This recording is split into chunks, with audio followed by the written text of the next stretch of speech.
first time in the Rush Trucks season, it appears that we are underway in open qualifying. Welcome back, viewers, and hopefully there are some first-time viewers of this series. This is the 5th round of the Rush Trucks League live on the Fireball Talks NASCAR YouTube channel.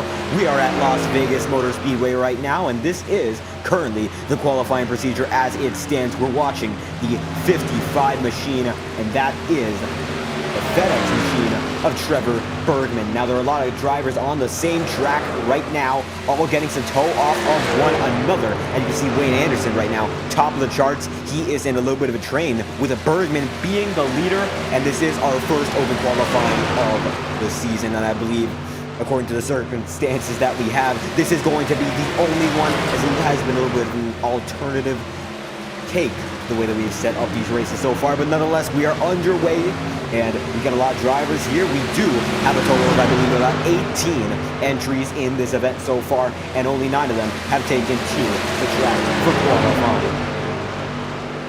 You can see right now, this is the fastest train in the books. 27 machine and Terry Mullen getting the best of it. Let's see what he can do. He might be able to take full advantage along the way. He's got 2 drivers very quick just in front of him that he can use while getting his qualifying lap going down to the apron at Las Vegas. Not too common in real life. This is iRacing. Sometimes simulations provide different examples of how a driver can take a track. And Mullen can have a little bit of contact there with the 55. We are still underway in qualifying. It's 13 viewers right now, top of the hour we are almost at. It is 8:58 EST, Eastern Seaboard time in New York. You're wrong, the Eastern Seaboard. In Las Vegas, though, it is a few hours back. I believe it is about 5:58 there. I've already got some chat messages. For the 13 that are watching so far, I appreciate all the support and hope that you do sound off in the chat. Every single message will be read, starting with the first 2 that we got tonight by Ashley Goebel, saying a shout out to the 99 and 98. Those 2 are teammates. That's Shane Wheeldon and the 99 of Patrick Gentner, with Wheeldon being in the 98 machine. 1 minute and 36 seconds remaining on qualifying so far. Wayne Anderson leads the way, and he's doing pretty good in the points championship so far. And how about that? How about we bring up the point standings, because it is a little bit of a shift compared to the results entering Charlotte. And we're going to bring them up right now. Here are your points. Though it appears right now, cannot find them. There they are. And Michael Overstreet still leading the way over Wayne Anderson by 92 points. But look at the biggest mover. That is Caleb Morrissey, the 2-time winner this season. Second on the charts right now. He might be out of it, or might be a long shot when it comes to the championship, the way Overstreet is so far ahead. But keep your eye out on that 2 machine, because Wayne Anderson and Overstreet are falling victim to more mistakes than this driver, the number 2 machine, making another good swing of things. Iowa was his first win of the season. He had another one back at Charlotte. So back-to-back. Can he go 3 in a row the way we thought Overstreet may have? We're going to find out. And City Kid Turfball is saying, I want to send a shout-out to my man, Trevor Bergman, from Jerome Cooper. And how about that? I believe that this is the Jerome Cooper account. Not in the race tonight as far as I'm looking through, but currently in the top 20 in standings, 8th. Coming into this event, and unfortunately don't see you on the entry list, but thank you for stopping by, and of course leaving some support, and love to see that, drivers supporting drivers. And it looks like it's going to be Wayne Anderson leading the charts at the end of the day, Caleb Morrissey in second, and apologies for a little bit of a struggle to find people on the racetrack. A lot of people got off early, but you can see Caleb Morrissey is there trying to go for one more. Not going to happen. He is a 10th off the pace that was set by the driver of the 8 machine.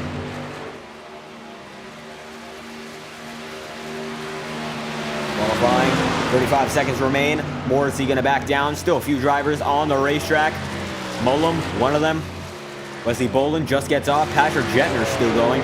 Chris Anglin, believe this is his debut. And City Kid Turfballs, that is Jerome Cooper, saying, I would love to race tonight, but I do not have this track. An unfortunate circumstance, but still appreciate the support that you have out here tonight, and hope you continue to watch, as we have 478 subscribers and 15 current viewers. If you enjoyed tonight's race, be sure to like and subscribe. Every single like is a serious boost to the performance of this channel and every single stream, and I love to support these drivers and supporting this amazing series that always brings some good action. 19 cars here today. This is our biggest field, and how about we go through our starting grid before we get to the action tonight? It is going to be an action-packed event in Sin City, and the drivers are already loading up onto your screen right now. Shane Wheeldon going to be one of the first of them to grid. But how about the driver of the 8 machine, the one who's making waves, gets that pole position? It is Wayne Anderson, who's now on your screen.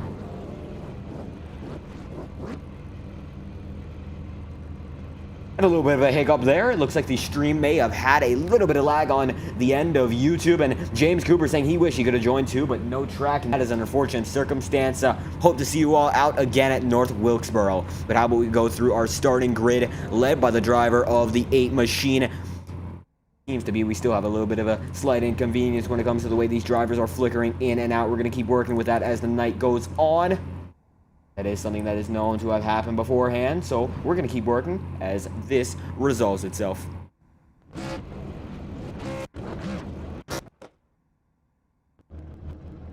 And it appears right now getting a little more stable, so here we go. It looks like the driver on pole position, it is going to be that 8 machine, and that is Wayne Anderson with a 30.461, and Caleb Morrissey in second position with a 30.575, followed by Juan Bello with a third position run of a 30.635, and Terry Mullums 30.696. That is fourth on the charts, an impressive run either way. If it's not going to get into the top 2, it's still going to get into the top 4. How about that for the 27 machine? Joshua Gathright, Jason Miz as well, Wesley Bolton, Patrick Gentner, and the final 2 in the top 10, Tanner Speakman and Chris Anglin with a 30.833. And followed by that effort, we're going to have Joseph Picciarello with an 11th place run, Brian Tarnowski with a 30.920, Trevor Bergman with a 13th place run, and Shane Wheeldon in 14th. Rounding out the field, it's going to be Corey Mott with a final run on time, and on iRating, it's going to be Michael Overstreet, then Patrick Coro, Andrew Schroeder, and finally, Brian Colton, round out your 19-car field. Now we're going to be getting to the action right about now. You can see the 8 car has already began his movement. We are underway almost with the 5th race of the season.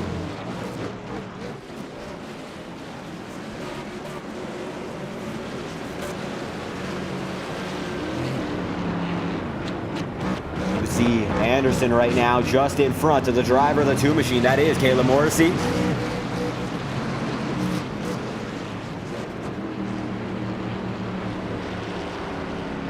It's going to be an amazing one to watch, the largest field of the season. And the crowd, of course, not going to be these 19 drivers, but it looks like right now we have similar numbers to the 19 drivers at 20 concurrent viewers, and 21 now. So I thank every single one of you for stopping by. Of course, leave a like if you do enjoy the action. It's going to be a great race, and I assume you guys know a lot of these drivers, so shout them out, of course. Leave your messages. I'm sure they'll love to hear the support when they watch through the stream. It's an active community here watching through. And of course, being involved in the stream, the drivers are, the admins are, and I love to be part of it. But right now, the action, it's all about the drivers and the iRacing pace car. It looks like this time by, we are going to get the sedan variant, but it does not matter because in a few short seconds, we're going to see that iRacing pace car turn in, and there it goes for the 5th time in the season here in Sin City. We are green from Las Vegas Motor Speedway, and Wayne Anderson is going to lead them away. It looks like it's not going to be a 19-car field. 1 car is out, and I believe that is the driver who qualified 19th. We're going to look back at that as the race goes on. But Anderson and Morrissey going to have an amazing start right now. The remainder of the field is going to be trying to catch up as the race goes on. We're going to get a little bit of a wide shot, and we got a caution. And it looks like our first incident has already occurred. It's going to involve the 91 machine, and we're going to get an instant replay on the matter. Try to go back and find out what just happened. That was Patrick Coro. Definitely involved. Lockheed Martin machine already on pit road. Here is the 30-second replay to see the restart respective of Coro. All the way to the back of the pack there. And it looks like the 39 of Overstreet goes around, and Overstreet gets into a few drivers. We're going to go and have a 10-second replay again to see what happened with Michael Overstreet. Points leader. Oh, looks like the 55 got into it. Michael Overstreet, our current points leader, wrecked on the first lap of the event by the driver of the 55, and I believe that was Trevor Bergman involved with Michael Overstreet and then getting Patrick Coro. Coro already appears to be out of this event. We do not see him on the racetrack. Not on pit road either. Patrick Coro looks like he is already out of this event, and that is a shame. We will keep you guys up to date. What's going on there? We're already on to the second lap. We have 1 car retired. Patrick Coro, or rather, he is on pit road. A short moment said he was retired, still in the race. Wayne Anderson, though, leading the way. Trevor Bergman, Michael Overstreet, both involved in an incident. That is our points leader. Well, a driver in second in points is leading the way. So quite the contrast between the two drivers at the moment. We will see whether or not Michael Overstreet is able to make any successful return following that unfortunate first lap incident. I believe he will be able to, given the one, I believe, fast repair that these guys are given, which is going to give these guys perhaps just an extra car, and that extra car is going to be used wisely by these guys. Of course, running up front, you do not want to get into an incident. It's the third lap of 85. There's a lot of time in this race. Not want to be using those. Fast repairs early. That will put you at a disadvantage later into the event. Patrick Coro already feeling the side effects as he is towing. There's some drivers involved at 55 trying to get back up with the pack. Overstreet already repaired. And Anderson leading the way in the Ford F-150.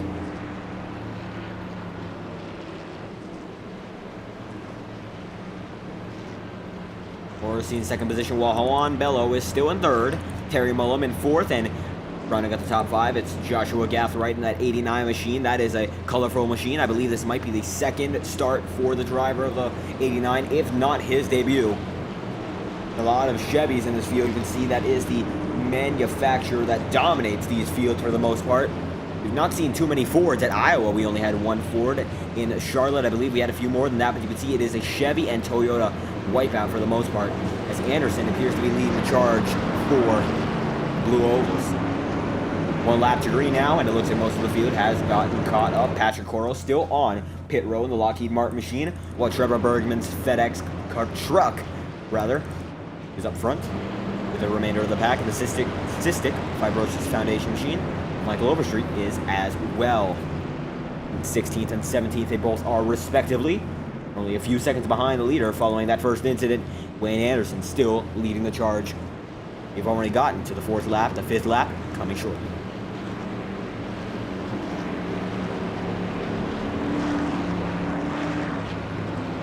Slowly pacing. For only so long, the pace car already came out following the first lap, but we're going to be getting back to the action as soon as possible. And that time is coming right about now. Just a few seconds until we see it take the pit road entry. Once again, that pace car will. It's Wayne Anderson. Ready to do battle once again with Caleb Morrissey.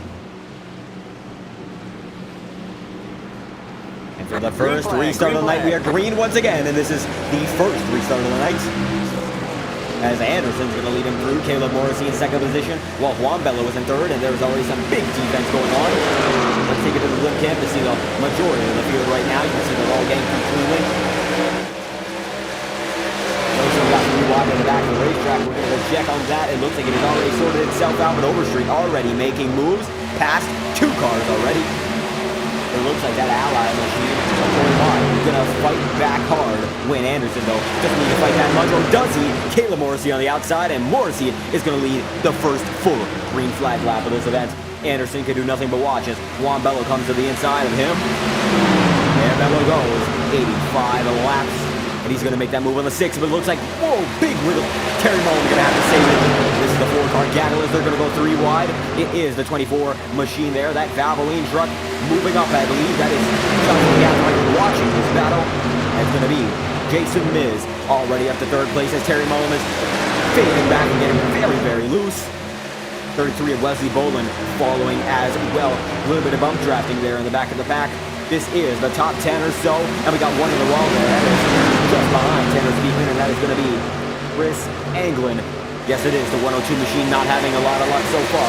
Overstreet is up to 12th position and still charging hard. He's got a lot of cars to pass if he wants to get back in the podium battle. Making good work of it so far. Michael Overstreet going to go down. Shane Woodward's inside. And Brian Tarnowski's going to go to the inside of Juan Bello, who's fallen back multiple spots. Caleb Morrissey, though, not running away from Wayne Anderson. How about we go on board with the driver of the 8 machine and see what he sees?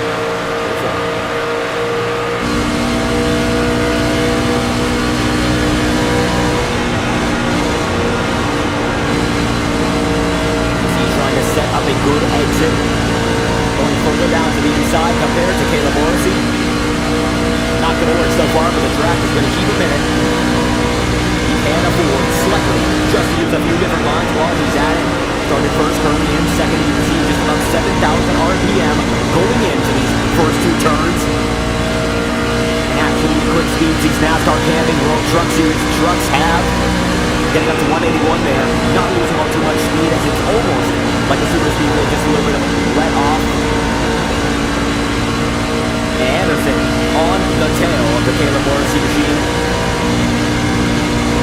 Here's the rear end to see how close that number 8 machine truly is.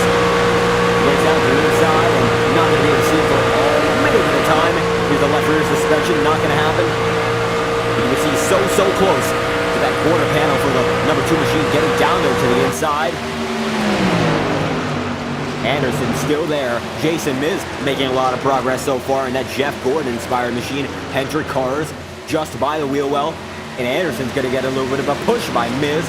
Miz is in the game. That 106 truck is 24 according to the custom paint. Doing an awfully good job so far though, that 106 truck. Joshua Gathright watching as well. It's going to be a 4-car battle for the lead. The looks of it, as Morrissey not running all too far away. Anderson's got a few trucks behind him that are going to be pushing him to the wits end. As Miz is going to go down the inside, and I think that's going to be a secure pass for second and third. Anderson's going to be put down to fourth for the pole position.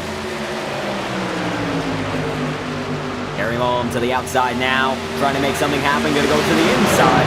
Crosses over Wayne Anderson, and Anderson losing more and more spots. Look at the driver just behind Anderson. It's Michael Overstreet, already gaining hard on his championship rival.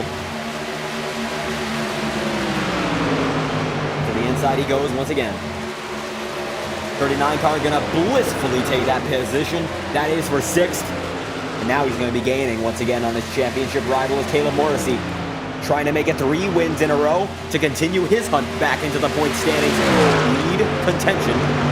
There are going to be 5 rounds, including this one, that he can get those points at.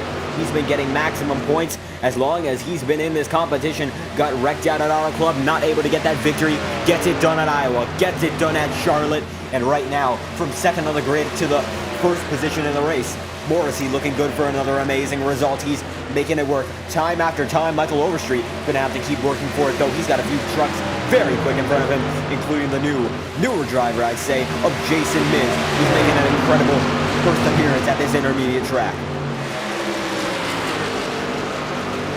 Valvoline truck there. Shades of Harley Payne in the OSRL Short Track Showdown. Valvoline always gets some great results on this channel, and that is happening once again. Lap 14 of 85.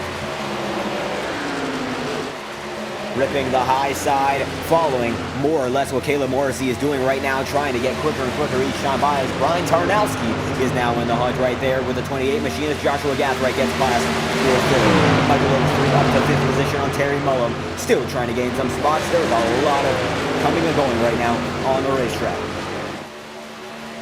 Patrick Coro on the track once again. The car is repaired, so be there. Another caution. He will be back in contention. You can see Wesley Bolton just behind him in the 31 machine. Rather, that is not Wesley Bolton. A little bit of a timing and scoring error. That is Tanner Speakman, who is currently alongside his teammates. Unfortunately, at the back of the grid so far. Not a great event for the TSM War Racing machines. Still trying to go up. We got a 55 around, and there will be another caution. A little bit of damage there, and not good there for Trevor Bergman. This is our 2nd caution of the night. We're going to find out what just happened. Bergman involved in another one. You can see down Tanner Speakman's inside. It's Chris Anglin. Looks like the 55 just loses it and hit Wayne Anderson really hard. Wow. Anderson involved. Not sure why. Looks like there was an issue there with that 15 truck. The 91 machine gets to him. Is there contact? Doesn't look like it, but gets onto the apron. That gets rammed. That is an interesting situation. Not sure why that occurred. The 8 truck, heavily damaged and on pit road. Looks like that is going to be a retirement for Wayne Anderson. We do not see him on the track or on pit road. Trying to switch camera angles to confirm that, and it looks like that is unfortunately the case. Joshua Gathright, though, is scored as our leader. We got a few drivers coming down pit road. Here is the race on to pit road, and here is the race off it. We're going to find out who gets in and who gets out first. Caleb Morrissey coming into his pit stall right now. Anderson out of this event. That is our first retirement, and it looks like Patrick Coro going to be going around to get his laps back.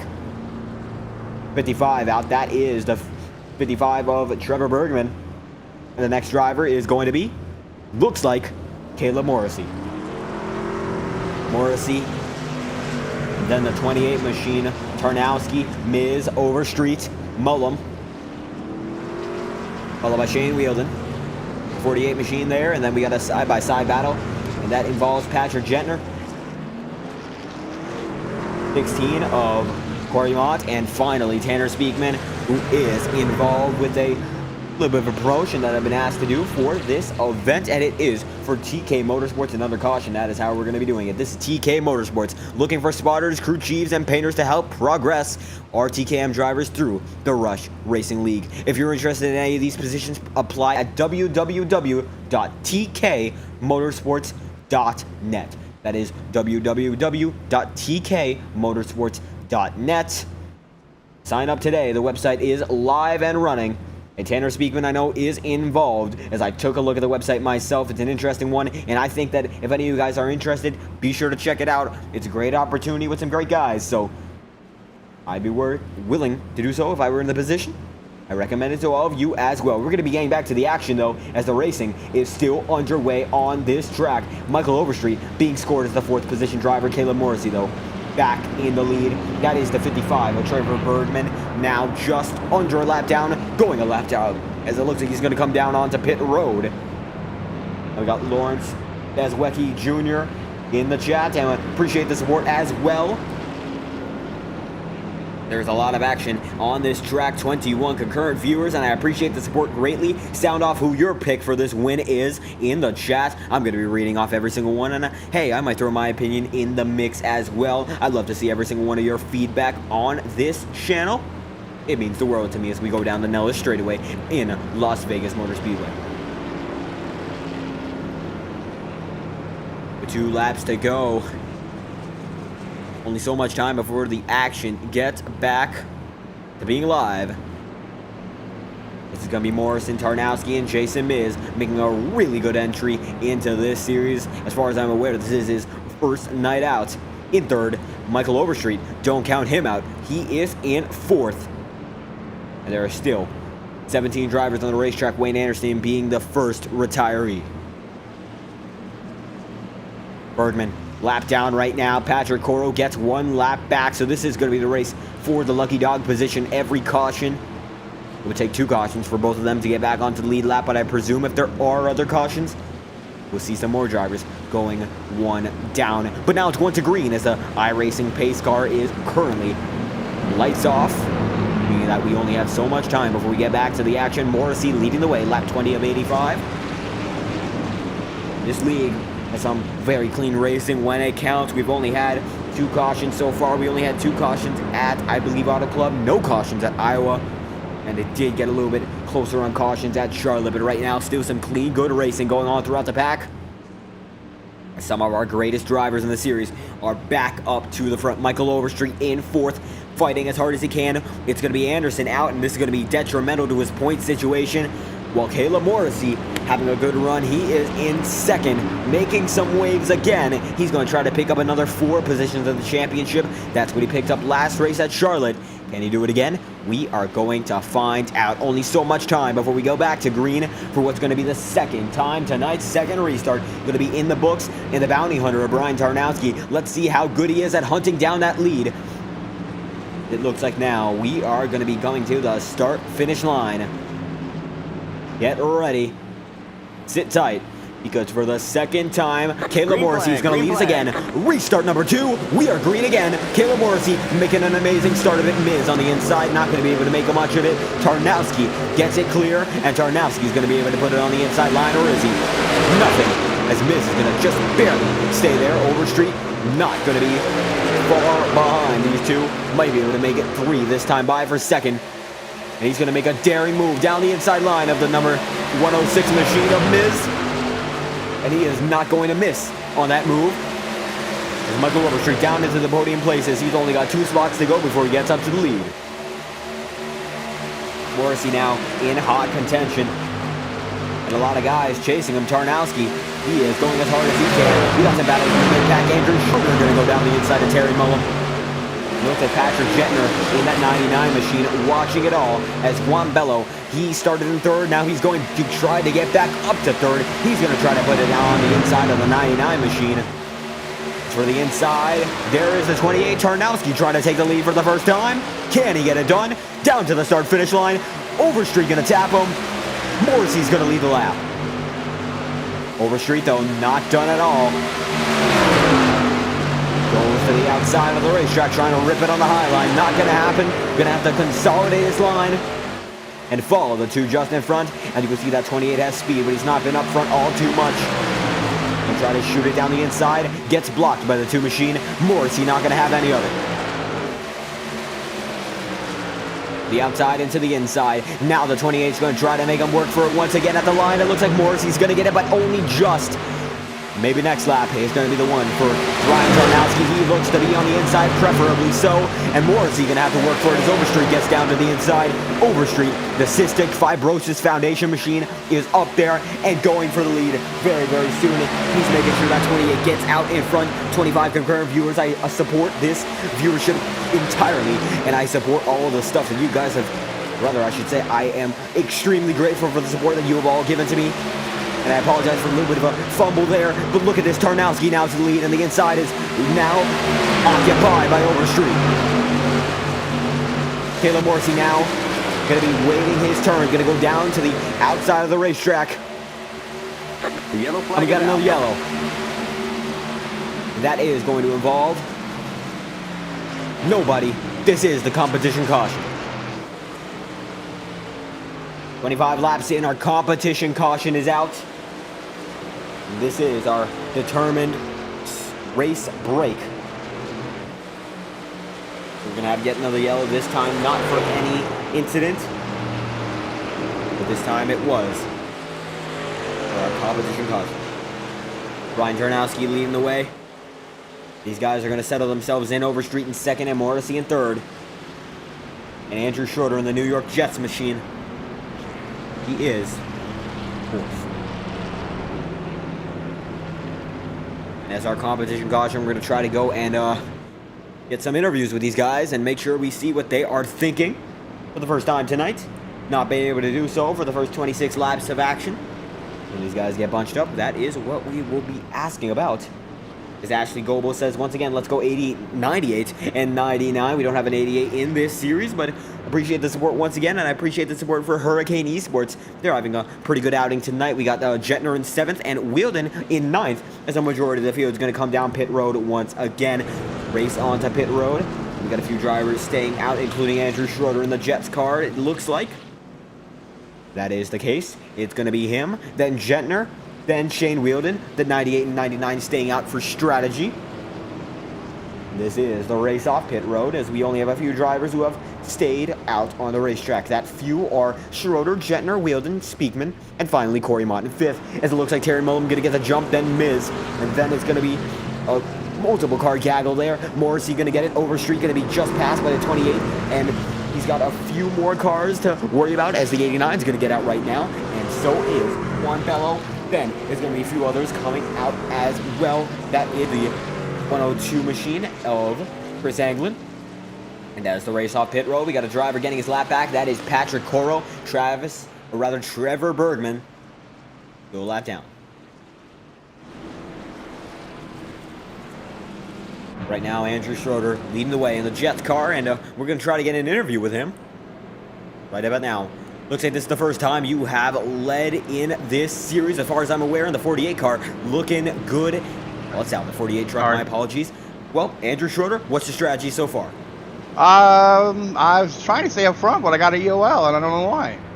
EOL? Yeah, they gave me an EOL. Well, that might not, so, that I guess that, for not fitting? That might I don't know. I'm Sorry, not sure. So I apologize for not knowing. I'm not aware of that situation.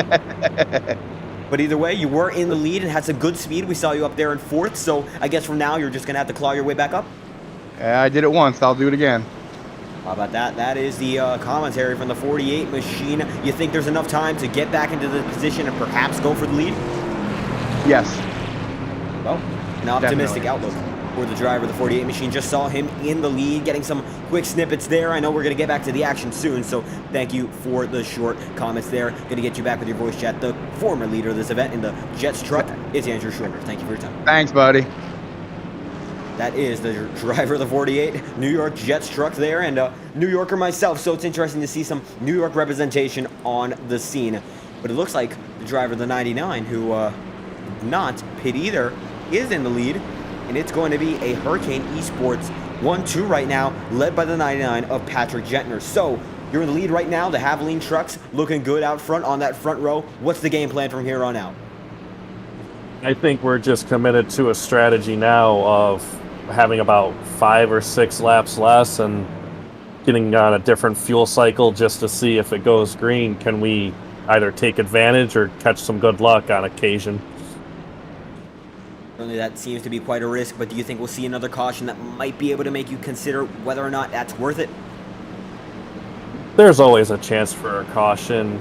I'm banking on if we're going to continue green, I'd rather get my fresh tires before a lot of guys, make up my ground, and then within 5 or 6 laps of those guys hitting after me, that I can gain back my position with those fresher tires. Certainly tires a lot to play in to these trucks. And final thoughts before we let you go. How does it feel driving at Las Vegas? Because you see these are very quick trucks. How big does a tire let-off get in a run? You get a pretty big run, but you just gotta watch and make sure you can get the pass, but also don't get loose on the bottom because it will not end well. So I'm just trying to race smart and be around at the end.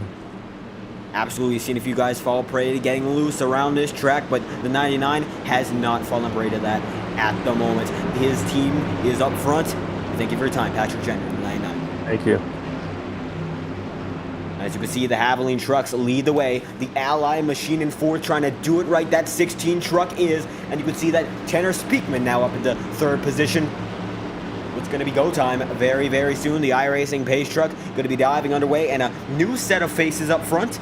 Let's see if their alternative strategy plays out. Lap 29 of 85. And we're going to be getting going very, very soon. For the 3rd time tonight, following a competition caution, we are green again.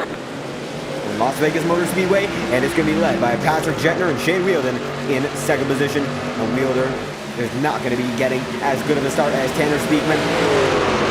They're going to be falling onto the high side as the Gentner machine is going to be going as quick as he can to get away from the battle just behind. The 98 going to have to go and put himself down into 3rd position.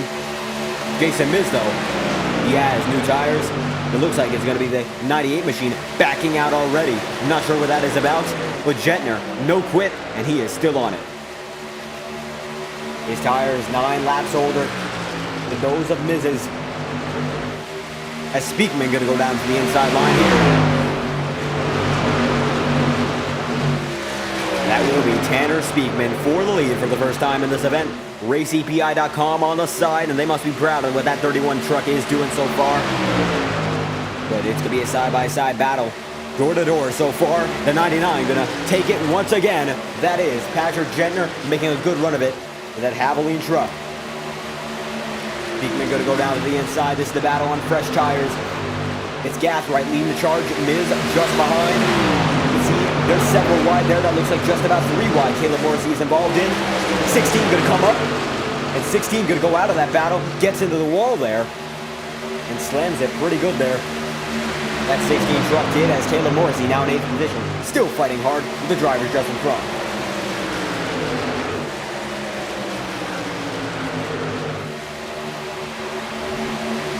And 93 of Joseph Picciarello making a good run of it as well. That Federator Auto parked machine and Schrader. Driving the truck series with that machine as well. Just about 20-odd years ago, it's Juan Bello going to go down to the inside. This is for 5th position on Jason Miz. Tanner Speakman already falling prey as Wesley Bolton and Joshua Gathright both They're holding their charge hard on Patrick Jettner. Jettner having 15-lap old tires with Wesley Bolton. Oh, we got the 24 round. And we're going to get a replay on that as the Jason Miz machine falling through the charts. Looks like he's back onto the track, but he's got some damage. That is for sure. Looks like Speedman gets up in one, gets Juan Bello collected. Bello gets nobody else. Heartbreaking there. And Jason Miz having a great run. Tanner Speakman, older tires, a little bit harder to control. And the Miz machine sent to the back of the pack. On that note, unfortunate circumstance.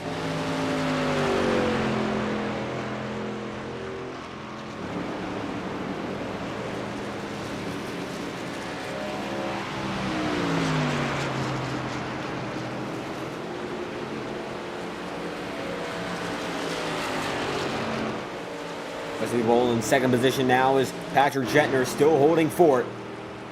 Bolton, though, the first driver on newer tires.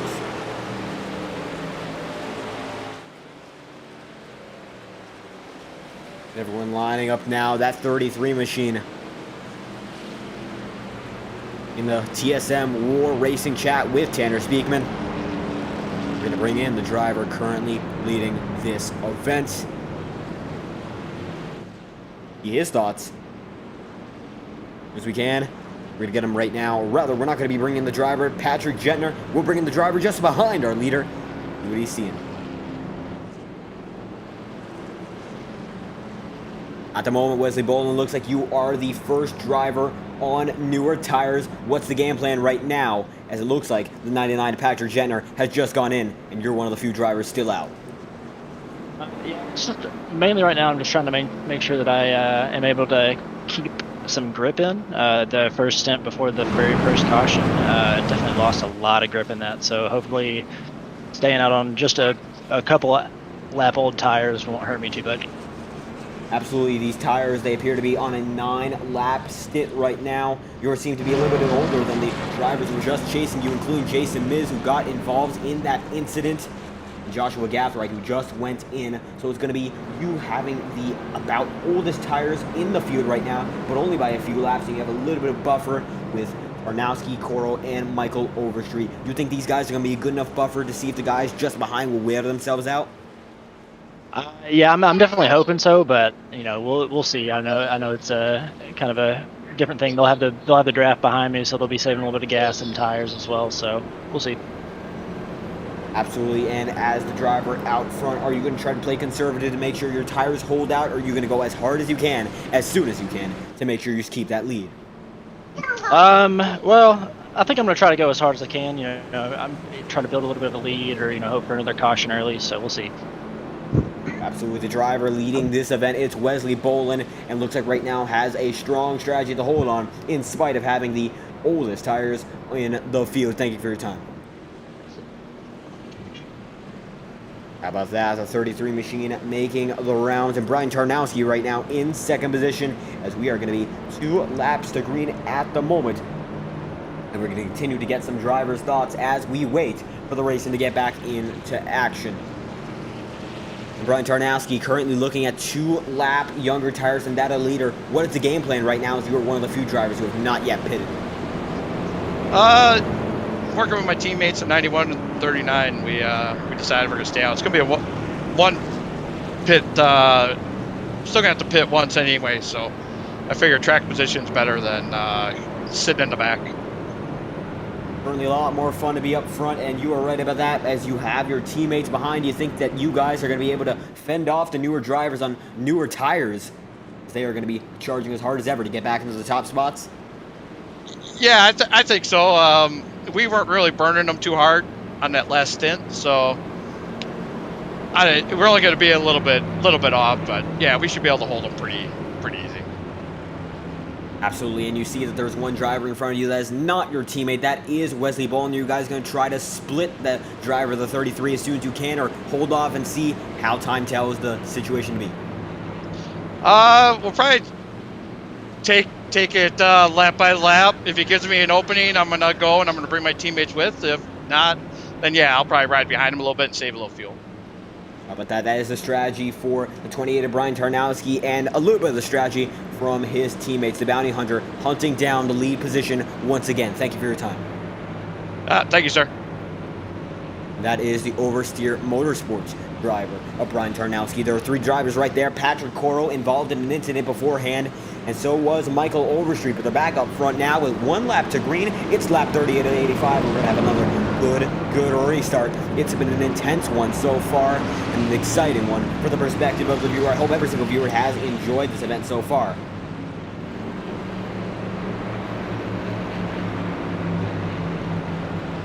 Concurrent viewers at the moment.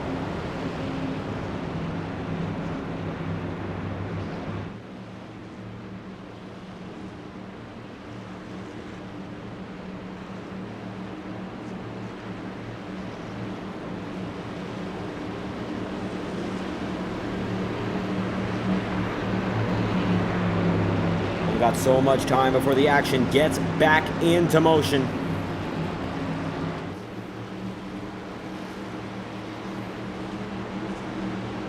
Green flag, green flag. Looks like right now we are actually going to be going green. It looks like a little bit of a delay there on the cameras. My apologies, as the 91 machine going to get a major start just behind Wesley Bolton, Patrick Coro in second position, Brian Tarnowski third, Michael Overstreet in fourth position, and we are already underway once again. Chris Anglin back in the mix.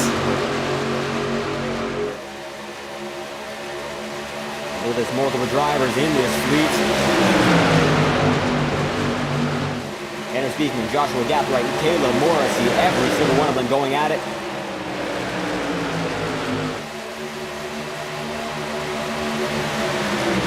A lot of battles, including one up front. Wesley Bolton pulling away from it, though, is Brian Tarnowski and Patrick Coro going at it hard as teammates for second position.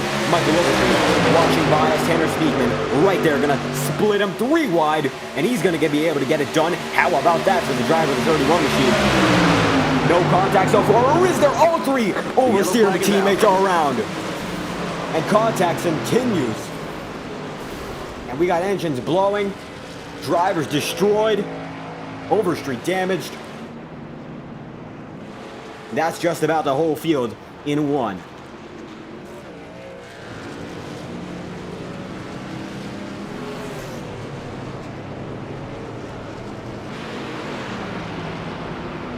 Wesley Bolton looks to be the only one out of it. Tanner Speakman too. Caleb Morrissey is. How about the remainder of the field? In fourth, Patrick Coro blowing up. We're going to get back. See, holding on well at first. These guys were able to do so. But this was the moment. Right here, where the 31, Tanner Speakman, went down to the inside. And it actually does not look like any contact. That appears to be a netcode incident. Then, 3 Oversteer teammates around and about. It looks like it's going to be Overstreet getting one of the better circumstances in it. Patrick Coro blowing his engine.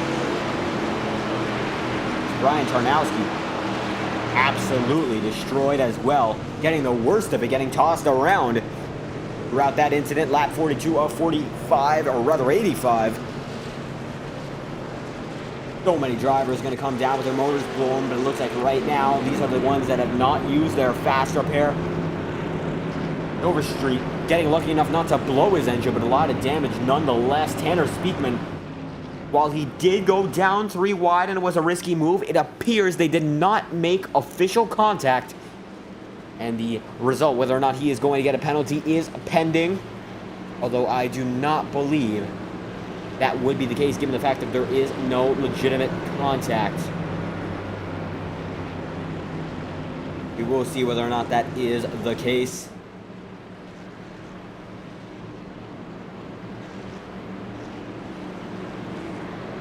How about that? So many drivers lost in one.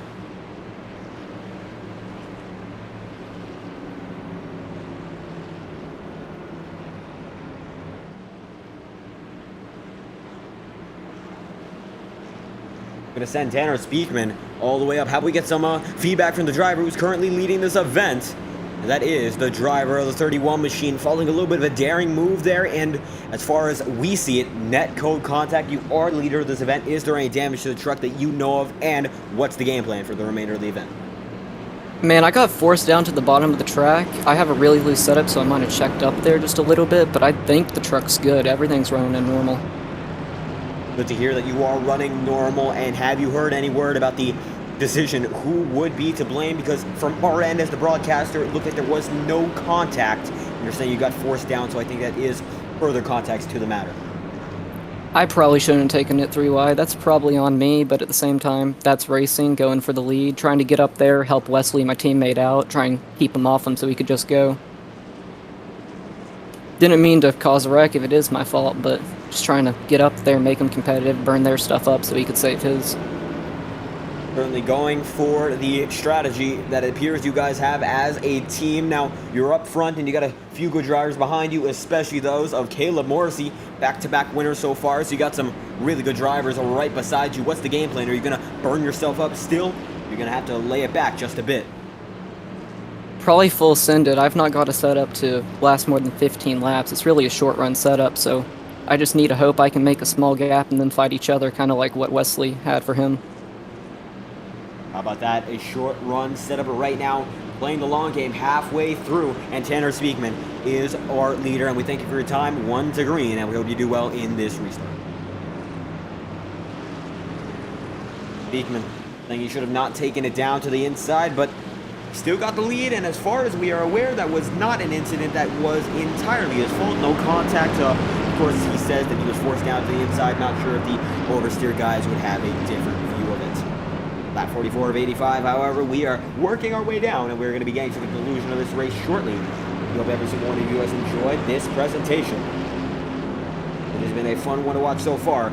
It looks like 23 concurrent viewers watching, and I appreciate the support greatly. Every single one of you matters dearly to me, and you are the reason that I continue to keep doing this, so thank every single one of you for stopping by. I thank every single one of you for continuing and stopping by. It is always a great service to be helping you guys out by showing you guys these amazing racers and making sure that you guys know what these guys are up to week after week. It is a privilege, and it's a privilege, of course, to be working with this league as well. We're going to be getting back to the action very, very soon.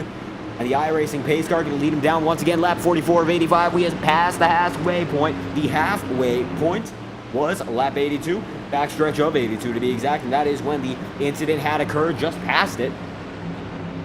Tanner Speakman for the first time going to be leading the way, but look who's back up front. It's Caleb Morrissey, the 2 machine, and we are underway from Las Vegas once again. And look at that 2 car go. Morrissey to the high side. Speakman, he does not have to worry about moving yet. But you can tell Caleb Morrissey's got a rocket ship under that truck. Although it looks like everyone is on the freshest tires in the back, and those up front, the top 6, have the same tires, so it's going to be up to Speakman to keep it going.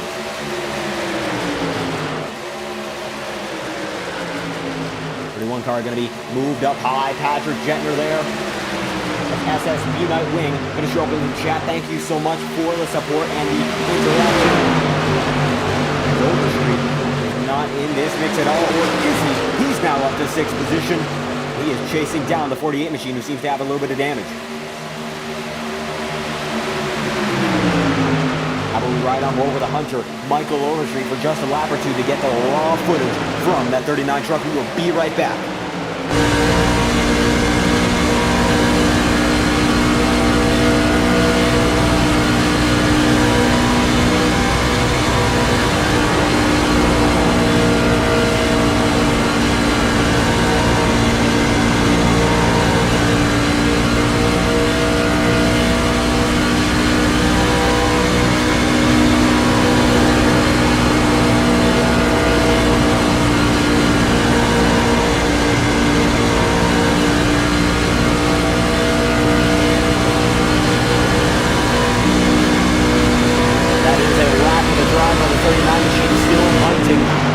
is down hard. How will we take a lap with Caleb Morrissey?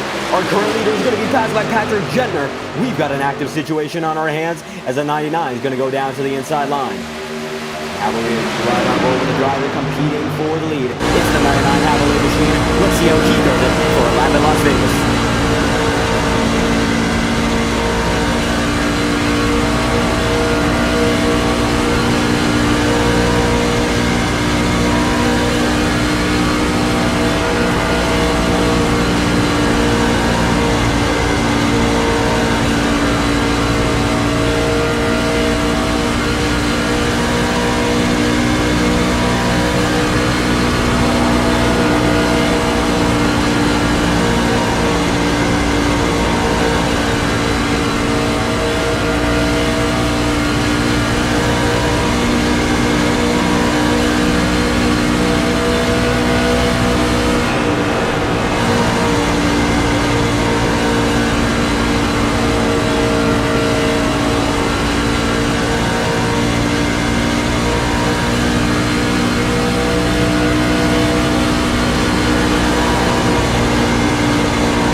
Starting up very, very soon that season, the National Football League, and the Jets, of course, part of it, playing down at MetLife Stadium, just a good 45-odd miles away from here.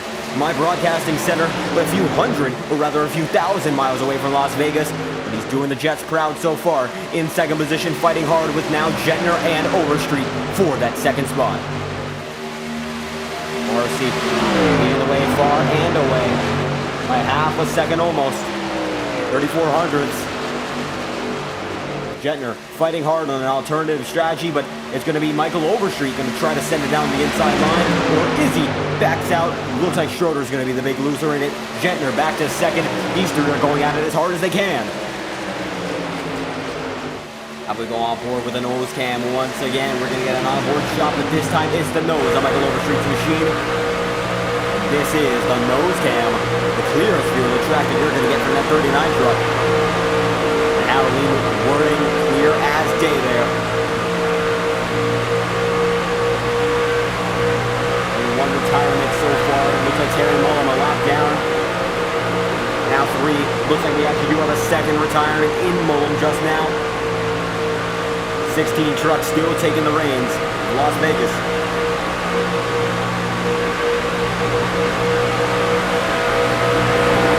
Overstreet gang very close there to that nose. Rather to the rear end with that nose. He's going to make the pass. That is for second. Side by side once again. Not going to be able to clear it. Still being scored in second. Might be able to rip the high line and get all the way up. It looks like far and away clear this time by. It's going to be another classic Morrissey and Overstreet battle for the victory, if this is the way the victory goes. These two always a show. Overstreet already showing what he's made of. Goes down to the inside line on Morrissey. And he's going to take him all the way up to the top of the track. That 39 car showing his moves. Down to the inside once again. And that's what he's got. Michael Overstreet does the lead for just about the first time in this event. Is he going to lead lap? Looks like coming to the line. He is. He's going to be scored as our leader. The yellow flag is out. Yellow flag is out though. Caution once again. Joshua Gathright involved. Low truck on the track.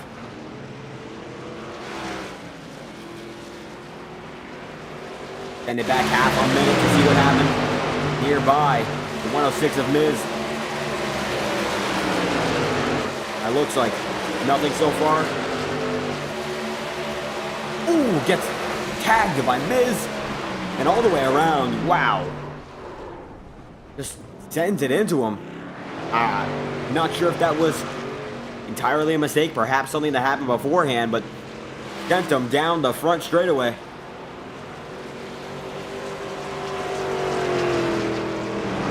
'89 of Gathright can't be happy about that. Undeserving. losing so many positions, not an incident that he caused. I believe that may be a penalty for the 106 Jason Miz 24 machine on your screen. Not sure he is on tap though. Going slow on the inside, he might have an end-of-line penalty.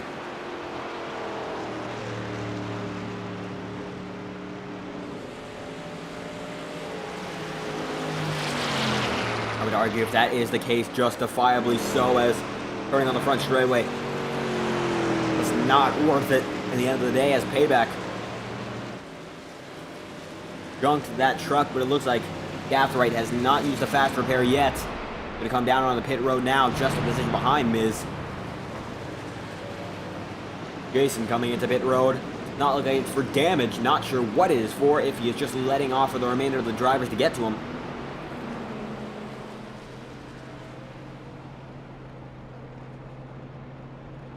.106. Heading in. Gathright already has. Getting his fast repair.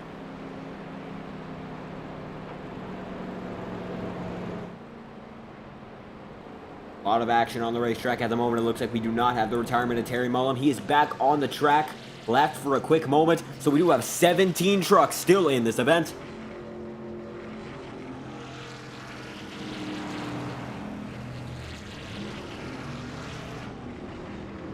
Trying to get his laps back. I believe Terry Mullum might be allowed to do such a thing.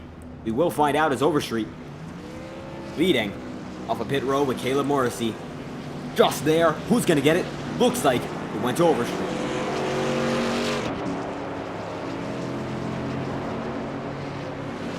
Now we get some feedback from the driver of the 39 machine. Just got it done over Morrissey there on pit road, and the battle is already heating up on track. What's the next move for the final just over 25 laps? Take this thing into victory lane, man. This thing is on rails tonight. Absolutely started in the back of the pack. Had a few incidents, but still making your way up. I believe you are up 15 positions from the 16th spot, and that is right. Telemetry is showing. Biggest mover so far, by far, and your championship rival, Wayne Anderson, is out of the race. Big points night nonetheless, but looking to go for that third victory on the season. Absolutely, yeah. I should also have the most cars passed too, so I've come from the back to the front a couple of times, so should be pretty fun though. Last 27 laps or so. Certainly going to be just about 27 laps. Now, is the game plan to be a little bit conservative at the start and wait for the end, or just go all out all the way, because this Toyota Tundra of yours seems to be hooked up no matter what you choose to do? No, I'm going for it. I'm not conserving anymore. Nobody else has, so I'm not either. But that following the crowd there, but it's worked so far, and your teammates are in 3rd and 5th. A good night for Oversteer Motorsports, and the team leader, Michael Overstreet, having a great run as well. Thank you for your time. Thank you, sir. His team rounding that top 5 out, being in the middle of it, and being at the front. Gentner and Morrissey, they've been fighting up front all this night too, so it's another great collection of drivers up front at the end of the day. And very, very tight competition. All these guys having their time up there, fighting for the lead no matter who they are. It really goes to show the quality of the field here in the Rush Trucks League. Any one of these drivers could get the win. That is how close they are to one another in regards to talent. And I truly believe it's going to be one to watch when these guys get rolling, because Morrissey and Overstreet, always fun to watch in a battle. But don't count out Gentner, don't count out Coro, don't count out Brian Tarnowski, because those are also some incredibly quick drivers, of course, 2 of which being under the wing of Michael Overstreet. And Gentner running his own operation with Hurricane Esports. Shane Wheeldon not having as good of a night. He's in 16th, but still in the lead lap conversation, and he was up there all the way as high as 2nd earlier on. He's not out of it. Don't count any of these guys out, and I wouldn't even consider counting out Terry Mullum, given the way this has been a multi-caution event.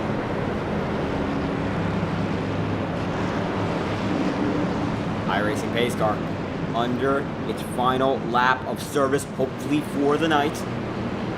Sun gleams on these NASCAR Truck Series machines.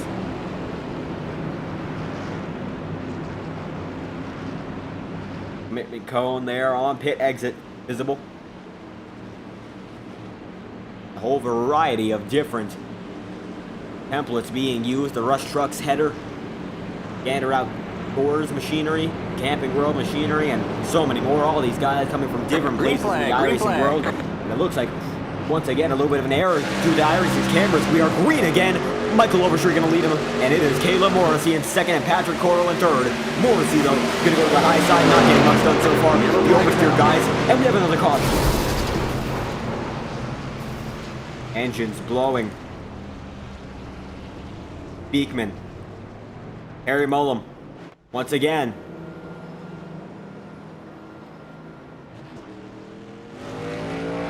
An instant replay on the matter.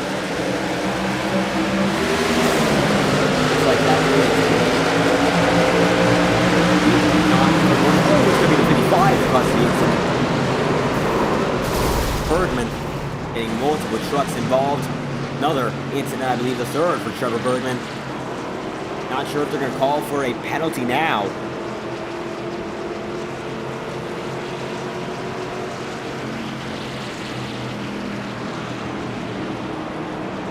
That is the third incident from the driver of the 55 machine that we've seen. First at the beginning of the race, next with Wayne Anderson, this time collecting a multitude of cars. 55 comes down pit road. Multiple cars have as well, multiple trucks to be exact. Morrissey is not one of them. Tarnowski is not either. Gettner, Anglin, Roeder. Most of which on a 4-lap old set. Not a big tire difference for those who are coming in. Dan Wheeldon going to get a few positions from this. He's now up to 13th. The field is catching itself up.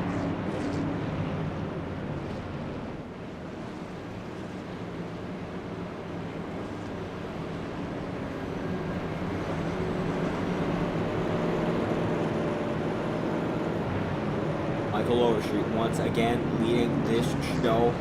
A driver that we have not gotten thoughts from, Patrick Coro, having an up and down night himself. So before we get the interview started, look at that. Started 17th and currently is in second. How about that for the driver of the 91 machine? We're going to give you words from the driver currently in second position, having an up and down night, but already at the up point. Do you think you can go for one more spot and win this event?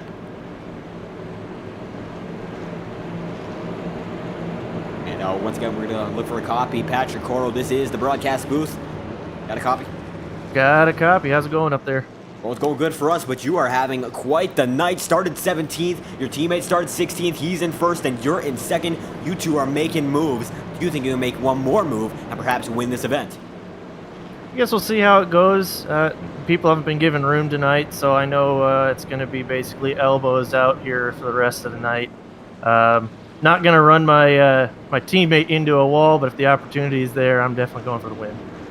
A few of your teammates around you. You do have Overstreet, of course, in the lead. Tarnowski in fourth position. The only one of you guys in the top 5 who is not in this team. It's actually 2 of them. Caleb Morrissey and Patrick Jettner been up front all night. Do you trust these guys around you to run it rough, but of course run it clean? I guess we're about to find out. For the most part tonight, I haven't seen given any reason to have any trust with anybody right now. Everybody seems to be crashing. We've already burnt up 2 motors tonight, so I guess we're going for the trifecta here. How about that? Been a little bit of a rough night when it comes to the trust of these drivers, but you're still in second and only so much time to go. Are you going to play conservatively or go elbows out like the majority of the field? It's elbows out time. We already took our last set of tires and fuel for the night. We ain't going down pit road again unless we lose another motor. How about that? Patrick Coro elbows out in second position so far. Might be able to go for one more. Thank you for your time.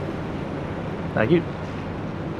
That is the entire trifecta of Overstreet Motorsports, or rather Oversteer Motorsports drivers that we've heard from. Michael Overstreet being the second of which, of course, comments from Ryan Tarnowski earlier. Patrick Coro having a time in the sun as well. These guys are running amazingly. Lap 64 of 85, a little bit of a prolonged race, but these guys only have so much more distance to cover. I think we're going to be seeing a great battle up front when we can get back to the action.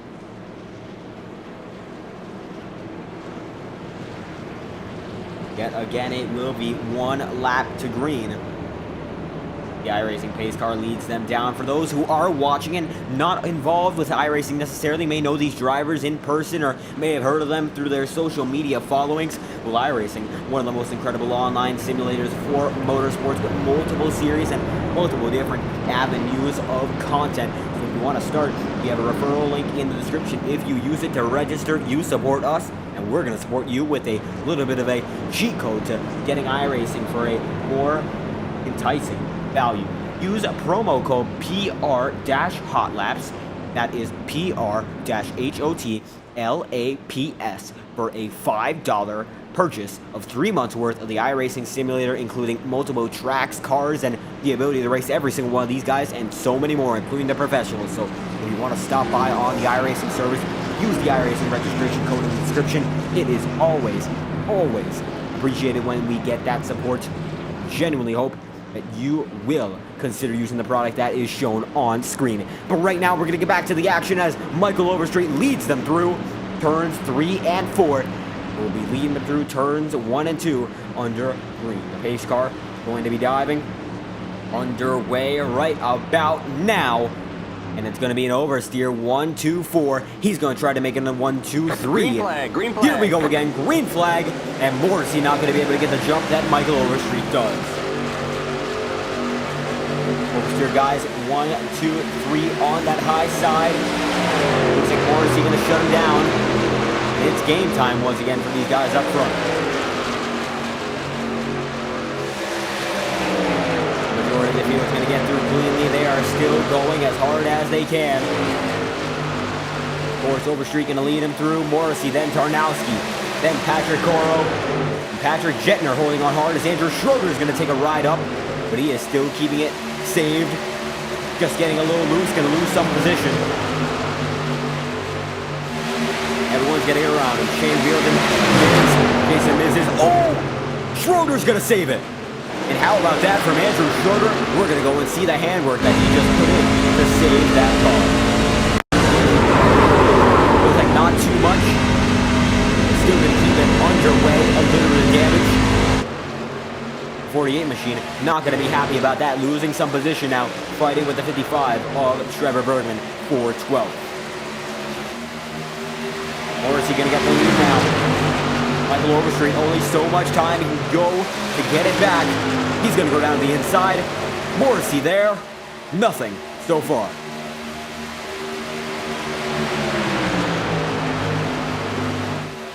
.39 car. Still trying to make it happen. .39 truck to be exact. As we're entering lap 69, Morrissey going to lead the way there. And Overstreet still fighting as hard as ever to lead this lap.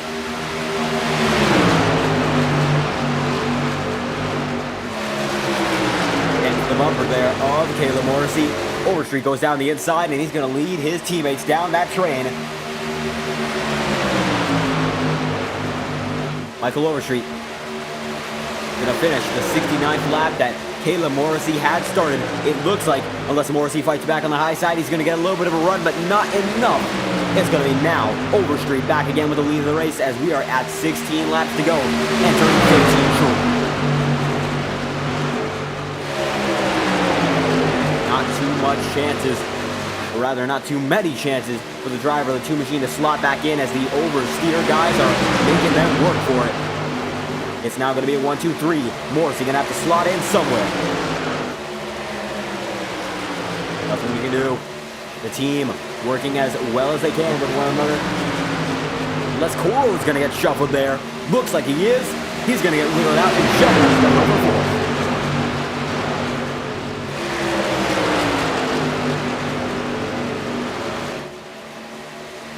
4. Michael Overstreet. Only one reinforcement there. Patrick Coro going to have to fight as hard as he can. He's already got Joshua Gath right there.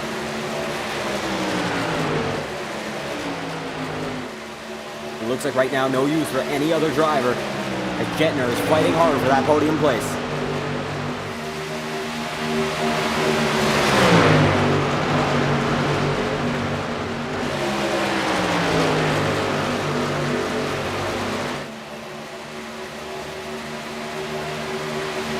Car to the inside once again to the 2 machine. Not going to be able to make it stick so far. 14 laps to go, and these two are fighting hard, giving Michael Overstreet the chance to break away. Here is the suspension camera for the left front. Let's see how hard iRacing detects that tire going in. They try to love that 99 up, Gentner. He is not budging at all. Wielding his teammate, trying to find his way to the top 10, but right now Gentner's found his way to the top 3.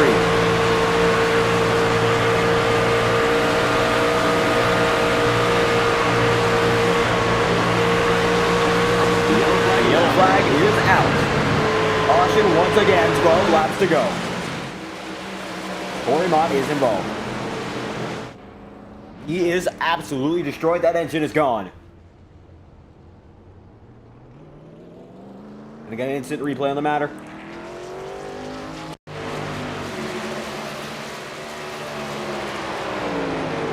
And it looks like the 16 gonna lose it himself and dive it up the racetrack into Terry Mullum. Mullum nowhere to go. Wow. Not a good race for Terry Mullum. 7 laps down as is. Corey Mott a lap down. He may go soon. He was not a lap down until now. And unfortunate there, the driver of the 16. Car destroyed. May not even be able to limp it down a lap as it stands.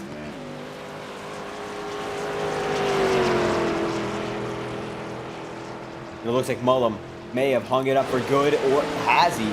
Doesn't look like he has. Getting that car serviced, about that truck serviced.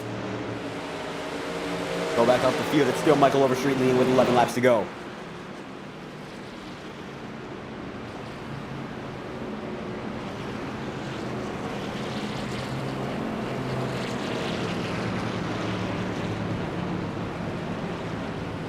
Only so much time until we see the conclusion of this exciting race. We're going to find out who's going to get it done and who's going to go home outside of the podium, outside of the top 10, and outside of that winner's circle. Las Vegas Motor Speedway. 23 concurrent viewers watching right now. It is 10:09 on the Eastern Seaboard, and I thank every single one of you for stopping by as this event continues to make the rounds. 10 laps to go. Now Overstreet going to be coming down for, it appears, maybe another set of tires, unlike what Patrick Coro had just described regarding the team's strategy. One car going to stay out front. Looks like that is Brian Tarnowski. The other one truck there is on a no-lap stint. Although it appears that is his timing and scoring error. Overstreet still considered the leader. And Overstreet gets out first. And several trucks come after Morrissey. The 89 there, Gasright. Then it's going to be Roeder, Beekman, and Wheeler. Finally, Bergman, the 55 machine.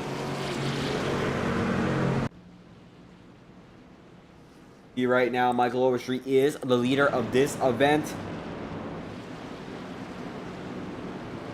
So much time remaining for any of these drivers to get it done.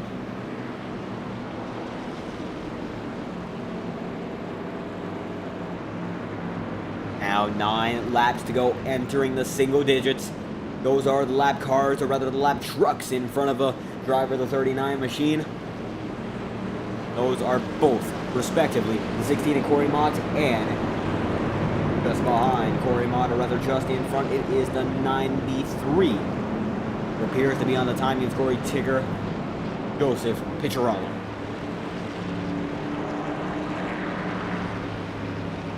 Corey Mott not being allowed through yet. Not sure if he's going to be allowed at the 1 to go signal. That may be the case. It may not be. Whatever the case is, Corey Mott got that car repaired following that hard incident and is ready to do battle once again. 13th position on the track. Last driver on the lead lap as it stands. Michael Overstreet Leading the way over Brian Tarnowski, then Patrick Gentner, then Caleb Morrissey, then Joshua Gathright, and Patrick Coro is in 6th. Chris Anglin is in 7th. Jason Miz, Andrew Schroeder, Tanner Speakman. Shane Wheeldon is in 11th. Trevor Bergman not being far behind in 12th, while Corey Mott just over a lap down in 13th. That is the drivers that remain on the lead lap, or rather that are the drivers remain on this lap. Only so much time remaining for most of these guys to get anything done. Overstreet in prime position with 8 laps to go, of course.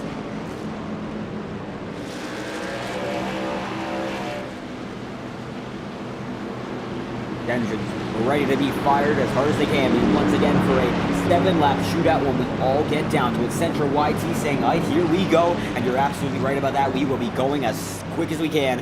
Very, very soon. Speeds of upwards of 180 miles an hour. On this racetrack with these trucks. These are some absolutely great drivers at the front of the field, no doubt about it.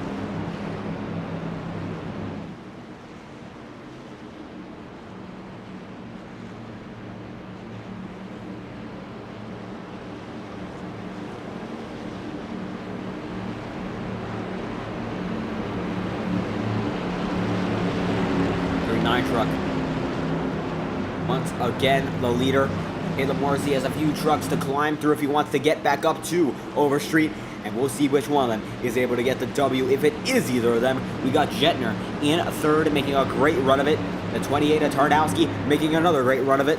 Who's going to get it done? Let's find out. The iRacing pace car going to dive down to the inside line onto pit road, and hopefully now this 7-lap dash is what concludes a green flag from Las Vegas. Overstreet already far and away in front of the remainder of the field so far, but Tarnowski going to be able to get a good run as Morrissey not going to be able to get as much. Gentner going to have the door shut on him for 3rd. And he's going to get just a little loose there. 28 going to have someone down this inside. That is Caleb Morrissey for 6 laps to go. Overstreet's going to shut that door.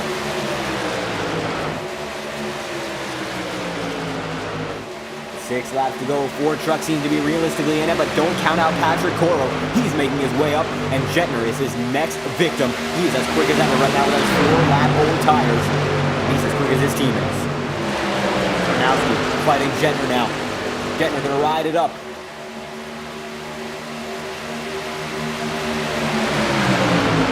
Truck. Caleb Morrissey there on the inside line. Fighting hard with a 28 of Tarnowski with 5 laps to go. Michael Overstreet leading the way. Hopefully going to be able to get his 3rd victory on his end. Caleb Morrissey hopefully getting his 3rd. Those two fighting hard. Caleb Morrissey's going to be turned. Yellow flag is out. And up and over and wow! The 55 involved again. But Morrissey getting the worst of it. His truck is destroyed. That might be the winning chance for Caleb Morrissey over. With 5 to go. We're going to get an instant replay on what just happened. See, already flipping like just half minutes to go. Here's the dropper.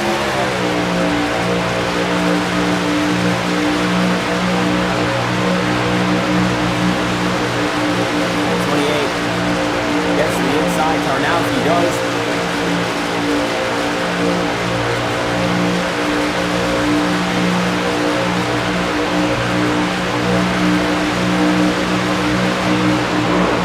Just gets turned there. Oh, horrible. And destroyed until the 55 of Bergman comes along. And up and over he goes. Flips, lands it, just in frame. But Morrissey's winning shot might just be out. Right now, still waiting for service. Michael Overstreet. 4 laps to go. We're going to have a natural green-white checkered as it stands. Patrick Gentner now put in the position of perhaps winning this event.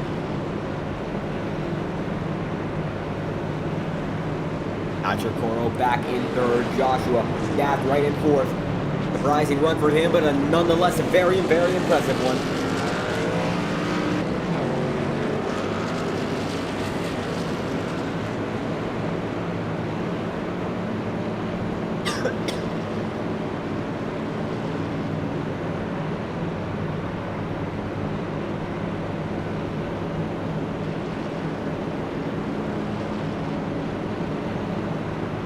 apologies for the feedback that came over the microphone there. We are still waiting for the green flag once again, as Michael Overstreet leads the way. Patrick Gentner second in his teammate Patrick Corral in third on the inside line. It looks like 28 machine running so well as well is down and out in 13th position. His winning chances might have just been taken away. Coming down to the 2-lap to go marker. Do not believe that green flags, rather green-white checkers, are enabled. It might be a 1-lap dash depending on whether or not that is the case. And if that is so, Patrick Gentner is going to be absolutely elbows out, as if all of these guys have not been already.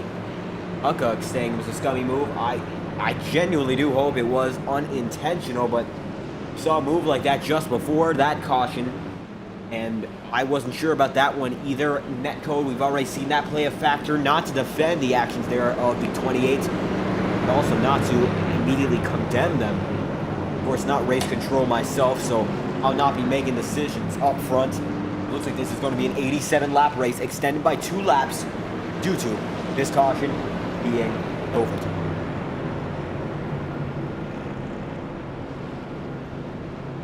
Looks like either way, Caleb Morrissey down and out. He has retired from this event, 13th position. Not going to be able to bring home a points haul. It looks there's nothing he can do but wait that car to perhaps be repaired, rather that truck to be repaired. He is out of this event. Michael Overstreet, free of competition outside of his team. It looks like. You realize Patrick Gentner, he is right there. He is ready to take on the 39 machine. Gentner, compared to the driver of the 39 machine, not as much of an up and down day. Started closer to the lead in 8th and currently in 2nd. Only had to climb a few positions compared to Michael Overstreet, going from 16th to 1st. Patrick Corral, 17th to 3rd. So deep climbers, those guys are. Joshua Gathright, 5th to 4th. Beekman, 9th to 5th. Anglin, 10th to 6th.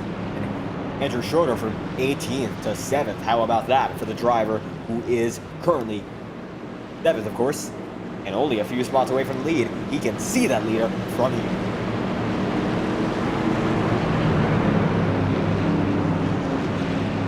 Three laps to go. The extension says this is the final lap of caution before we get our 2-lap sprint that may just decide this event. I believe we have 3 overtime attempts. We're hopefully not going to have to use any more than this one to decide the winner of this event, of course, as Overstreet leading them through one last time under yellow. The majority of the field there. Morrissey already out of the event. That is our 2nd retirement. Going all the way down to Joseph Picciarello, 8 laps down, still on the racetrack. 10 drivers on the lead lap. And it's going to be Juan Bello, the first 1 lap down in 11th. Caleb Morrissey came into the chat, and I believe we may get some feedback there. So I thank you for stopping by, and of course, clearly frustrated with what just happened. The remark. We only got now time to watch see how it all goes down. Michael Overstreet leading the way. Looks like one chance at seeing a 3-time winner has dissipated, but Michael Overstreet has not. We're green again, and Overstreet going to get a good start there. Corral going to get a jump as well. Gentner not going to be able to get much of anything. And Joshua Gathright not helping all too much. It's going to be Overstreet all the way. Overstreet now with a cleared away advantage from his teammate Patrick Corral. Joshua Gathright down on the inside. He's going to try to make the risks, take them risks. Wow, down and up. Gathright goes. He's going to be in 3rd, defending hard. Tanner Speakman there as well. But it looks like it's going to be official no matter what. Corral got someone to his quarter panel. Not going to stop him. We're going to be now to the white flag. And Joshua Gathright pushing hard. And look at that. The 89 machine as hard as ever. Tanner Speakman involved. It's going to be a multi-car drag race to the line. Overstreet to the inside. 89 truck. Look at him go. He's going to go down to the inside there. Apron. Speakman's going to go and turn the 89, and it looks like at the end of the day, it's going to come down to the 39, avoiding chaos. Everyone wrecks. Gentner 2nd, but Michael Overstreet gets his third win at Las Vegas Motor Speedway. And Gentner avoided the chaos to get it done in second. Andrew Schroeder gets a phenomenal podium from 8th position there. Corey Mott, an amazing comeback himself from dead last on lead lap 13th to 4th. And Joshua Gathright, he has to be a little disappointed there. Wow. Here is the final lap from the chopper camera so we can break it all down. From the backstretch, we're going to go to a half-speed replay. You can see from the front stretch, big single Speedman right there. But this is when things get wild. Overstreet's going to cut up and down and force almost at 89 to go into the apron. Beekman gets the 89 around. 91 gonna make through. Schroeder gonna get through as well. Hits the 31 machinist Beekman. They all go. And it looks like Schroeder gonna get the better of them. They both get into the wall. Wow. Gathright just gets passed by Corey Mott at the line. 57,000 difference. Still got trucks in the wall. Patrick Coral. And it's a count of chaos. Gentner getting just out there. But the focus belongs to one, and that is the driver who got it done. It is Michael Overstreet. Third time. His engine's going to be absolutely destroyed. That 28 Machines is. But Overstreet's still going. Winning the 7th month showdown, 127.5 at Las Vegas. A phenomenal performance there. He avoided the chaos and not involved in those wrecks. That's what really separated him from the rest. And we got a testimony from Caleb Morrissey saying, second time a great finish was stolen from me. It's disappointing because I haven't touched anyone in the league and can't argue with the fact that it just didn't go his way. And I don't think that that one was his fault. It looks like the celebration there for the 39 machine. It is over. And how about that? For the driver of the 39, that is Michael Overstreet's third win in this series.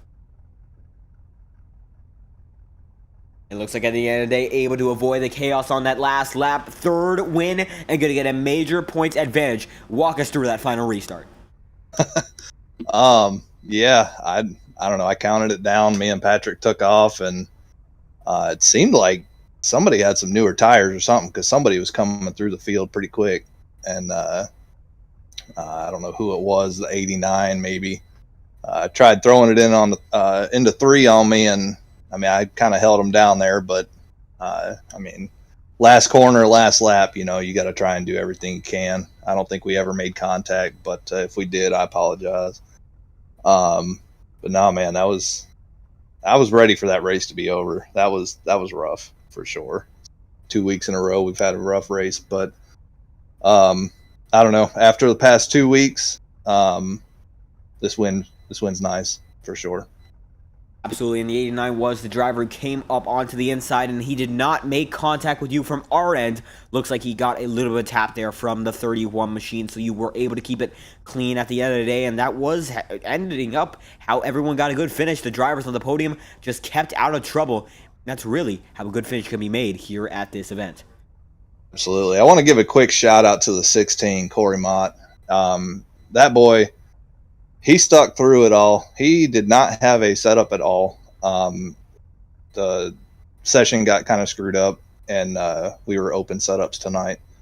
And he ran last week and never put in a setup, so he was running the Charlotte setup. So I got to give a hats off to him for sticking with everything and coming home to finish 4th. Man, that's pretty impressive. So otherwise, I got to thank Cystic Fibrosis Foundation. My boys Nate and Brennan, hopefully they're watching tonight. My lovely wife Katie, for always putting up with me doing this on Sundays. You guys for putting on a good show. I look forward to watching this week again. And everybody at Rush Racing League. We've had a little bit of a rough patch, but we'll get it sorted out, and it's a fun place to run for sure. Absolutely getting it done once again. Third win, and after the final few races, it has been one long time coming. Michael Overstreet, third victory of the season, and we thank you for your time. Thank you, sir. How about the driver who finished second in this event? Hard charger at the end, but it looks like the incident at that last turn caught you up, but still a second place finish there. Patrick Gentner, walk us through how that last restart went for you. I knew I was a disadvantage with teammates on the bottom. I'm high. I was going to try to shoot the bottom, but I didn't want to just stop the whole momentum and get turned or cause an issue, so I just held a line. And if I can just get top 5, I'm fine with it. But then they started really going for it. I'm like, okay, I got to really pay attention because these guys are going to go for it and I don't want to get hit. So, I mean, the seas parted up and I stayed low, but I don't know exactly how I kept it from getting in with them. But I had a nice dirt track off of the turn 4 at the start-finish line. That we did catch on the broadcast just after. You really dived down just as soon as the race had ended, and you did avoid the chaos, and that's how you got a good finish. I discussed it with Michael Overstreet. Really, the way to go here was just avoiding the incidents all the way. I mean, I knew if I could have been on the bottom with him, I could have had a shot because I'm not going to wreck somebody, but I will put a bumper. I was willing to try and be clean. If I'm going to do something, I'm going to make sure it's at least one of the cleanest moves I can and not take out the whole top of the field. So that's I'll put a bumper, but I'm not going to try to wreck you.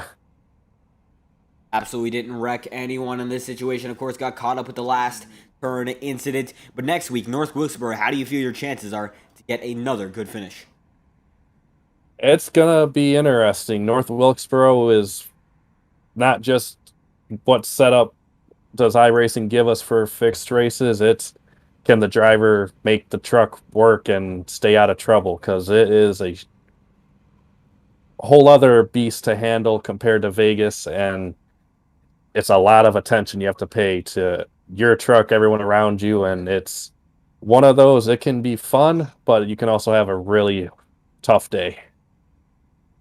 That is interesting to note. North Wilkesboro are going to be a different animal compared to Vegas, but it looks like this time you tamed the animal, getting a second place finish here tonight in Las Vegas. Patrick Gentner, thank you for your time.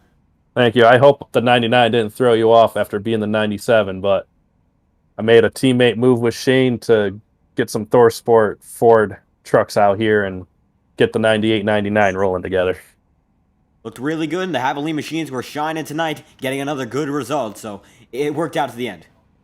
Yep. Well, it was fun with Shane. He made a small mistake on a restart, started second next to me, and got a black flag because of an iRacing flaw, but, he battled back. He got what he could, but you're doing a great job broadcasting.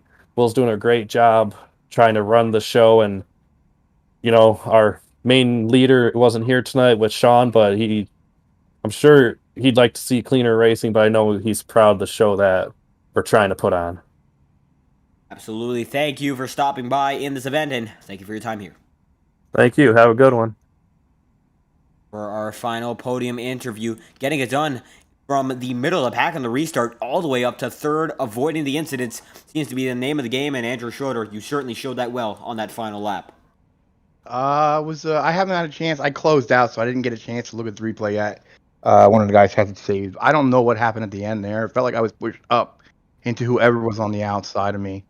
So if that was on me, I apologize, but I don't feel like it was. But again, I haven't seen the replay. Don't worry, we have it on the broadcast, and of course, if the drivers are going to lend it, that is great as well. But we saw that you were able to avoid those who wrecked just in front to be able to get that third place position. How did you feel going through that final lap, which seemed to be pretty chaotic? I knew it was going to be chaos. I knew it was. I called it, but I just I didn't think I was going to be part of it. Certainly was hoping not to be part of it at the very least, but next week it's going to be a different track. We're going to be abandoning the 1.5 mile tracks to go to North Wilkesboro. How do you feel you'll be able to do there? Not really great at short tracks, so I'm going to spend the week practicing. Is that going to be going after this podium position finish? go practice for the next week's event. Any final thoughts before we leave this interview? I just want to thank everybody for whoever runs the league. I'm new here, so I don't really know everybody yet. I definitely want to give a shout out to Corey Mott in this 16, man. I think he was running the wrong setup. That dude was loose all night long, and somehow I think he finished 4th.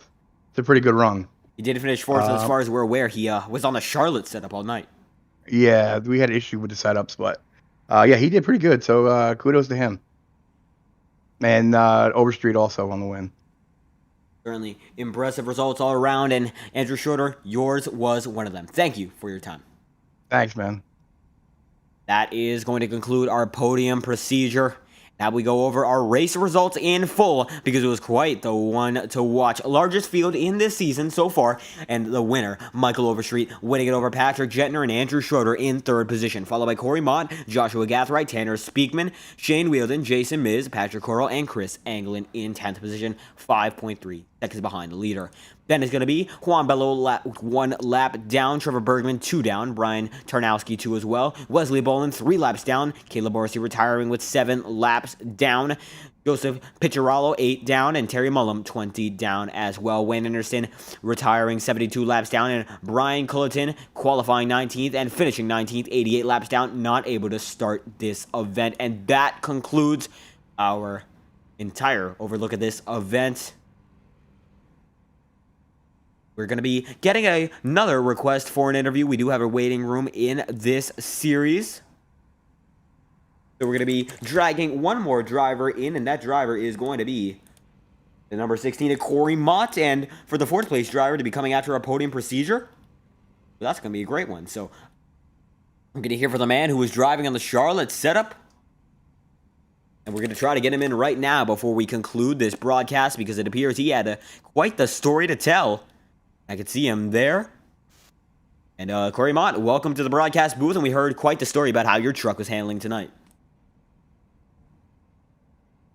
Yeah, so I was running IRP setup all night because I've been racing officials. So the fact that I was even on the lead lap, let alone finishing 4th, is absolutely crazy to me. Oh, we thought you were on the Charlotte setup given last week. IRP? So for the viewers who do not know what IRP is, and the NASCAR Truck Series just went there, IRP is a short track which is closer to a half mile than 1.5 miles. That is incredible to be running a short track setup at an intermediate and getting 4th position. How was that last lap for you? Because that car, as far as we knew, was all over the place at the end of the day and still got it done. Yeah, so we had a couple of cautions. Obviously, we had the green, white, checkered. I had pitted about 15 laps before the end of the race, so I had decently fresh tires. I restarted on the green, white, checkered attempt. I think it was an 8th, and there was a little bit of pushing and shoving right to my backside, and I got separation. It was kind of like the main group of guys, like the top 7 guys were in front of me. There was me, and then there was me and another car. I don't remember who it was. It was a black car. And then there was the rest of the group a little bit behind him, probably like a couple seconds back. Yeah, they were pushing and shoving for position, and I just kind of took the clean air and went with it as I could. And then I saw the wreck happen. I went straight low coming out of turn 4, and I found open space away from the crash and slipped through. So, you know what they say, don't let your dreams be dreams, you know? Sometimes you just get lucky.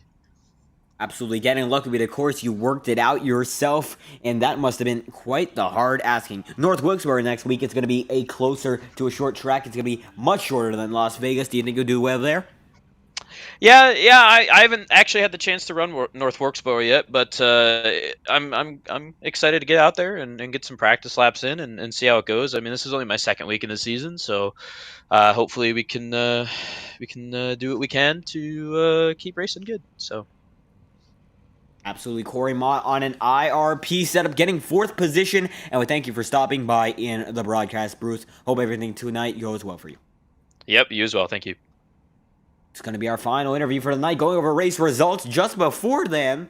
So we're going to be concluding this broadcast. Thank every single one of you for stopping by. Tomorrow, the Fanta NR Cup Series is going to be having a triple header with every single one of its series going live at the same time. We'll be starting at 6 Eastern, and I hope every single one of you be sure to check it out.